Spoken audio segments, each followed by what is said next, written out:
I don't know at least something.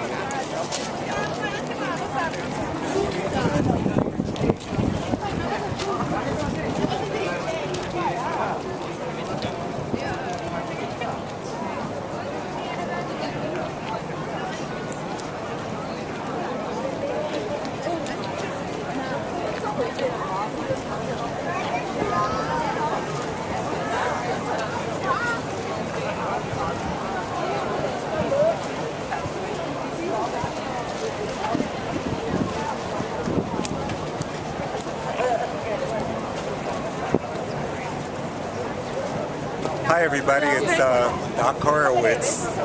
once again coming to you from Europe, where I and my lovely wife Francesca, who is filming this short clip, have been on the adventure of our lifetime. And for me, of course, it is a pursuit of, let's call it cultural proficiency, and wanting to learn about and interact with the many cultures that comprise our world. And you've just been exposed to one of the most beautiful cities, I think, on earth. And this, of course, is Prague in the Czech Republic, which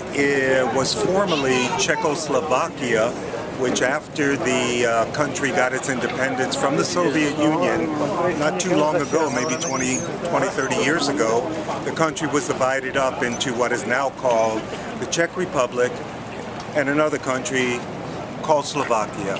This is a country that has had a history largely of being a conquered people, an oppressed people, and what I'm experiencing today is people who are well aware that they now live in a freedom-driven society, and so we're experiencing a lot of happiness and a lot of interaction and welcoming of visitors, and it's just been a joy to be here. And particularly, of course, with my wife, and as we are on our continuing journey toward cultural proficiency.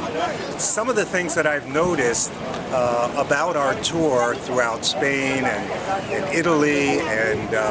now the Czech Republic and France and so on is that more than anything else, the universality that most people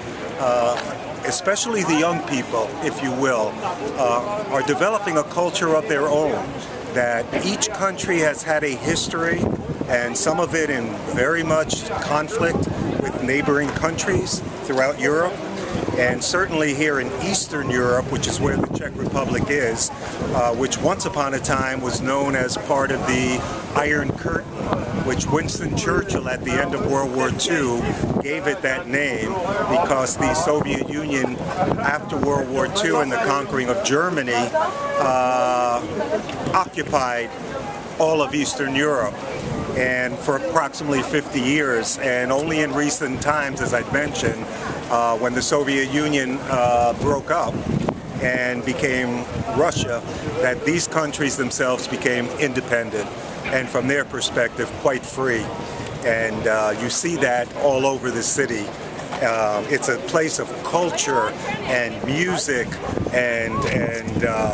people getting together for weddings and dancing. And so that just seems to me, one man's opinion, to be an expression of freedom. But the universal piece that I have noticed in all of Europe to this point has been very much a desire to unify and become and bond with other countries and other peoples. We are living in a very, very turbulent time. We're all familiar with recent events regarding terrorism,